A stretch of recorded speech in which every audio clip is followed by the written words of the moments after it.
السلام علیکم احمد آفیشل یوټیوب چینل ته په خیر راغلی. آیا د ابوظبي لویې لارې په واقعیت کې خلاصې شوي او اوس خلک کوي چې ابوظبي نه الین ته لاړ شي یا الین نه دوبۍ ته لاړ شي او که چیرې دا لارې خلاصې شوي نه وي نو دوی ته نوره وخت هم ور اضافه شو. نو دغه واړو معلوماتو باندې د ځان خبرونې لپاره د ویډیو ما سره تر پایه پورې وګورئ. دوستانو د ویډیو تر پایه پورې لیدل ځکه ضروري دي ترڅو تاسو ته واړه معلومات ورسیږي او بل دا چې د دې ویډیو لینک خپل واړو ملګرو سره شریک کړئ کاغه د واتس اپ فیسبوک یا مسنجر لاري ترڅو دوی ته هم معلومات وشي. د ابوظبي الین او الزبر لارې چې د تیرې 2 هفتو راهیسې بندي او هیڅوک نشي کولی چې د دې ایریا څخه څوک بهر لاړ شي او یا د ایریا ته څوک دننه راشي که هغه د اماراتو اوسیدونکي دي او یا وطنیان دي.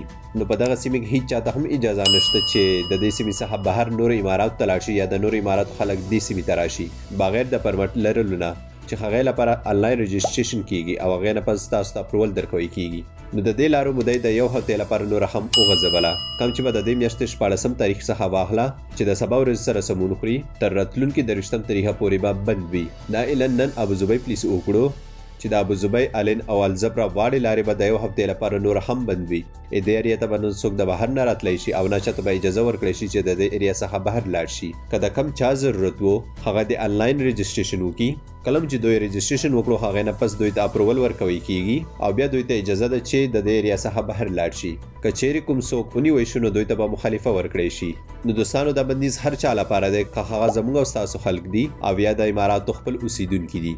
نو د راتلونکي 1 هفتې لپاره نور هم دوام ولري.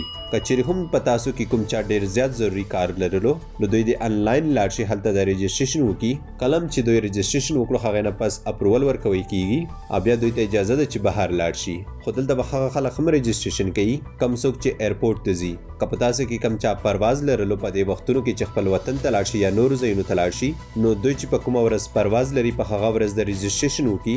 کلم چې دوی رجسټریشن وکړو دوی ته به اپروول ورکړی شي او بیا دوی کولی شي چې ایرپورټ ته لاړ شي. که چیرې دوی سره اپروول نه وي موجود نو شاید دوی ته مخالفه ورکړی شي. نو الله دې وکړي چې دا معلومات تاسو ته ګټور تمام شوي وي. که چیرې هم تاسو احمد آفیشل یوټیوب چینل ته نه وئ د زنو سره ضرور سبسکرایب کړئ او ورسره د بیل نښان هم کلیک کړئ ترڅو راتلونکي کې دا قسم ویډیوګانې تر ټولو نه مخکې تاسو ته ورسیږي.